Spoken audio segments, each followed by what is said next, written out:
Scott, thank you for joining us. A very exciting game coming up at the Broadfield Stadium this weekend as we host Northampton. Can I get your thoughts ahead of that one?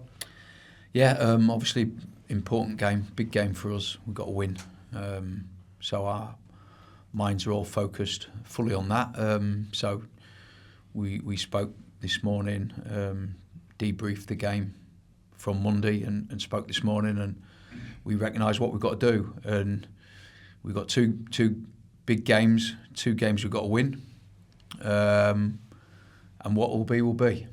And that's what we've got to do. So, yeah, we're really focused on that. We're at home, which is a massive positive, big plus. We're good at home. Fans are good at home. Fans are good away. But we like being at home. So, yeah, really looking forward to the game. Yeah, and it is one of those, obviously, edgy fixtures where we're relying on results going away elsewhere.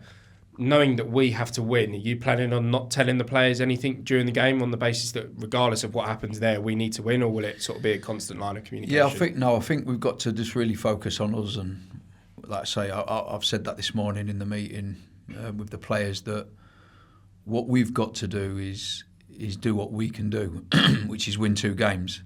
And if Burton win or Bristol Rovers win or something else happens, that's completely out of our hands. We can't affect that. But what we can affect is our 2 results. And we've got to make sure that we get 2 positive results. And what will be. What we don't want to do is drop points, and that's the reason why we've gone down. Do you know what I mean? We've got to make sure that we've got to go and win our games now. And if Burton win or Bristol Rovers win, or then we can't do anything about that. That's out of our hands. But what we can do is we can do something about the next 2 games that we play, and that's what we just got to focus on. And end of the day, I come in here with 9 games to go. We were 12 points behind, and to say that we're still in the mix with 2 games to go, I think it's a credit in itself. The players have got to take a lot of that credit. Yeah, and obviously we know survival's still up for grabs, but are you also going to be using these final 2 games to sort of have a look at how players are performing? Because obviously we know contracts are up for grabs in the summer as well. Well, I've been doing that since I've come in. I've been watching, closely every training session, how behaviours are with players and how they perform on a match day, how they are around the building. I've been assessing every single one of them from the minute I walked in to now, and I will be doing that moving forward. And so that's kind of an ongoing thing anyway. I think it is with every manager. Yeah, and we've spoke about how young the group is. How have they been sort of dealing with their pressure building up to this game? Because I suppose a lot of them wouldn't have had a situation like this where it is literally almost do or die status for the club in League One. So how's the sort of mood been in camp, and how have you been managing that? Really good. Really good. I think that the players can't wait for Saturday to come round again. I think they can't wait to get out there and perform again in front of the crowd, and fans have been good. It's been pleasing to see that the fans really support the team, and I think it's really clear that the players are having a real go at trying to stay in the division. I think that's really clear. Listen, in the games that I've been here, we've played 7, won 3. Lost 3, drawn 1, I think. Is that right? I think so, yeah. And we've done extremely well. And there's been some games where we've run it close. The Peterborough game, I felt that we were very good on the night. And there's been games where we've played half a game. The Leyton Orient game, I thought we were good in the first half, not so good in the second half. Stevenage, you kind of probably looked a little bit fatigued in that game because it was the final Saturday of a 3-game week.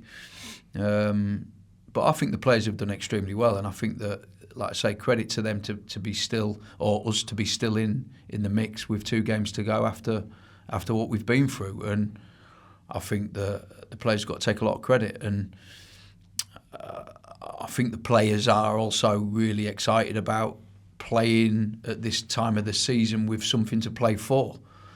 Listen, it's the wrong end. We know that last season was a completely different feel. We were at the best end of it. Unfortunately, we find ourselves at the wrong end. But it's still something to play for, so it's still excitement involved. And we have to embrace that and just take on the challenge, and that's it. And like I say, 2 games to go. Let's win 2 games and then see what happens.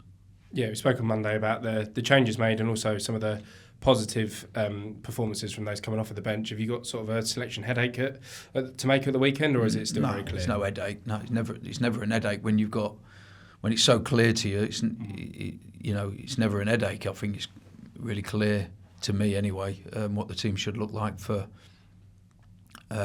Saturday. And yeah, we'll prepare the team as we have today. We'll do again tomorrow to put some more detail into them and go and attack the game. Perfect. Thanks. Northampton, a team that obviously haven't got anything to play for.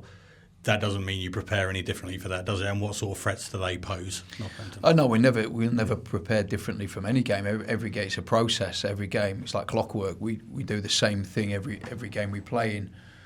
What's their threats? They're a team that are quite aggressive, very direct, play for set plays, long throws, free kicks, corners, put it in your box, really test you out, really ask questions of you from a defensive point of view.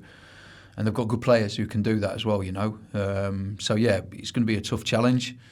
You're right, they're in effect, their season's done in a way, but if you speak to their manager, he will say that he wants maximum points out of their remaining games. That's because we're professionals, right? And that's what we all want, So they won't be down in tools, no doubt. And we know it's going to be a tough game, but they're a very competitive team. They're aggressive on the press. They're aggressive in the tackle. They're a real strong kind of like physical team that will ask a lot of questions of you. Yeah, and you said the players take a lot of credit for still being in it at this point after being 12 points behind when you came in. But you must take a lot of pride in what you've done since you've come back in as well. Yeah, but I don't. I don't really want to talk about like that. That's I think that all I've done is guide the players a little bit, and try and give them a little bit more belief than what they had, and I think that the players are really fighting for one another, fighting for the cause. I think it's really clear to see. And they've been brilliant. I've got to be honest with you, I've really enjoyed my time back. Really enjoyed it. It's felt... You wouldn't think that we're in a relegation battle. I feel at ease. I feel as if I enjoy my work. I love driving into the stadium every day. Being with the lads, being with my staff. It's a fantastic club to work for. I love match days, seeing the fans, watching us perform. I've really enjoyed this time, and I feel as if I don't feel any pressure. I think it was probably maybe because we were so many points behind with 9 games to go that there's probably everybody written us off already, which is kind of how I like to work anyway. Yeah. And we've just gone about our job, and I've always said, will we make it? We might not. But it is what it is. We can't change what's happened in the past. Like I've said in numerous kind of interviews, we can't change what's happened. But what we can do is try and shape what it looks like moving forward. And I think we've done that really well. And I want to continue that. I'm desperate to stay in this division, by the way, just to make sure that I'm really clear with that. But if we don't, we just start again next year, and that's just it. Yeah. Well, one of the players that's done really well since you've come back is Rashan Murphy. We spoke to him after the game on Saturday, and he said it had been a frustrating season for him because in some periods he was playing out on the left, he wasn't playing at times. But he said he was glad you were back because you know how to get the best out of him. Can you give us any kind of insight how you get the best out of Rashan? Yeah, I just trust him. I trust him to do the job that I asked him to do. I want us to press really hard and fast and high up the pitch. And he does that really well. His second goal, actually, the goal kick before the goal kick where he scored, he pressed the action really well, which made the goalkeeper kick the next one, which then we pick possession up and then he scores. So had he have not pressed the first one, he probably wouldn't have scored that one because the keeper would have tried to play again, know. So a lot of work that he does, probably unnoticed by many, certainly gets noticed by myself. So, I think that he gives a lot to the team. I think one thing that's really clear to me is that defenders don't mind marking big, strong, powerful centre forwards, but they don't like marking pace. No. Defenders do not like marking pace. They hate it, and it's one thing that's unstoppable. You can defend against a big, strong, powerful centre forward. You can defend against players who are kind of nimble with the ball and drop deep and play like a soft 9/10. You can deal with that. But one thing you can't deal with, especially at this level, is pace. And he's got pace to burn. And once he gets opened out and runs, there's no stopping him. No. And he's probably not scored as many goals as maybe he should have. And we've spoke about it. We certainly since we've been back, me and Neil Smith, my assistant, we've spoke to him about trying to be in the 6-yard box a little bit more. And you look at the goals he scored on Saturday, both were in the 6-yard box, and that's where we want him, because that's where strikers get their money, that's where they earn their corn. So it's important that he keeps doing that. But listen, he's been brilliant. I know that he works hard. I know that he presses and kind of does the uncompromising things really well. I think he's been brilliant since we've come back in. And we've talked about other results this weekend and that out of your control, but you'll know the Bristol Rovers result before you kick off on Saturday. Is it frustrating that at this time of the season, when there's so much at stake, pressure on teams and that not everyone's playing at the same time? Yeah, kind of. Yeah, I think so. It probably spoils it a little bit, doesn't it? I didn't think of that, but yeah, it probably does. It's probably nice to, and also you don't really want the players to turn their head before the game. No. Do you know what I mean? You want the players to be really focused on our game, and if the result's not what we want, then maybe it puts a bit of a doubt in the players before they go out, and that's my job then to knock that doubt out their heads as quick as I can to make sure that they're really focused on our game. I agree with that. I think it should be all at the same time, especially, like you say, this time of the season. And final one from me, last couple of games, obviously you've been up in the stands. You've said you've been talking to Tobias Phoenix and that. He's someone that the fans haven't really got to know yet. I just wondered if you could give us an insight into your relationship with him and what he brings to the party, as it were. Tobias is brilliant. I've got a really good relationship with him. He completely understands me. He completely understands kind of how I see the game. He asks a lot of questions.